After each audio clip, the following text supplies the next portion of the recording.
کیا کتا ناپاک جانور ہے؟ اس کو پالنا حلال ہے یا حرام؟ اس کو پالنے سے فرشتوں کا کیا تعلق ہے؟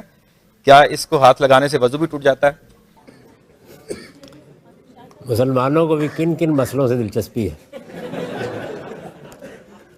یہ سارا مسئلہ ایک حدیث کو غلط سمجھنے سے پیدا ہوا ہے۔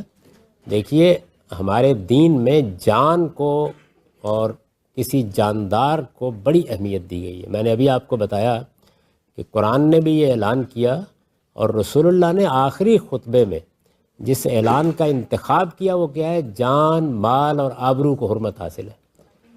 تو یہ ٹھیک ہے کہ انسانی جان کی حرمت بڑی غیر معمولی ہے۔ آپ جانتے ہیں کہ قرآن کا اعلان یہ ہے کہ جس نے کسی ایک انسان کی جان لی اس نے پوری انسانیت کو قتل کیا، جس نے ایک انسان کو زندگی بخشی اس نے پوری انسانیت کو زندگی بخشی۔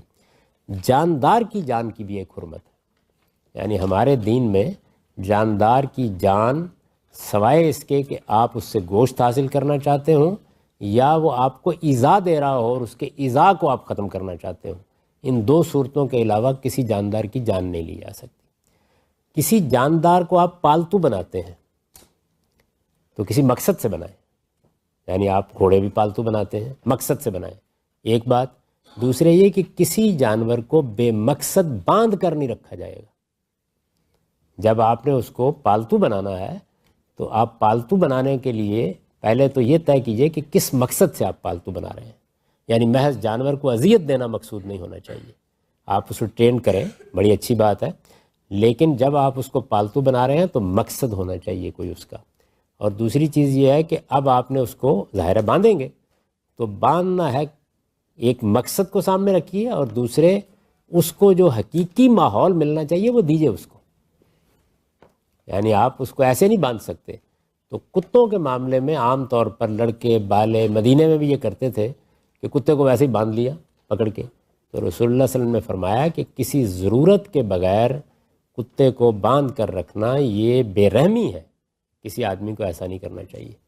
کتے کو باندھ کر رکھنا یہ تھی بات، لوگوں نے سمجھا کتا رکھنا یہ ہے، یعنی جو ہمارے پیغمبر کی طرف سے انسداد بے رحمی حیوانات کا مضمون تھا وہ کتا رکھنا بن گیا۔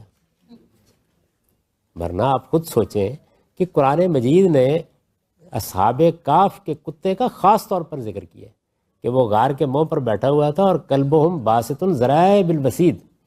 قرآن مجید میں سورہ توبہ میں ان کتوں کی بڑی تعریف کی ہے جن کو سدھا کے ان سے شکار کیا جاتا ہے، اور یہ کہا ہے کہ یہ میرا سکھایا ہوا علم ہے جو تم اپنے کتوں کو سکھا دیتے ہو۔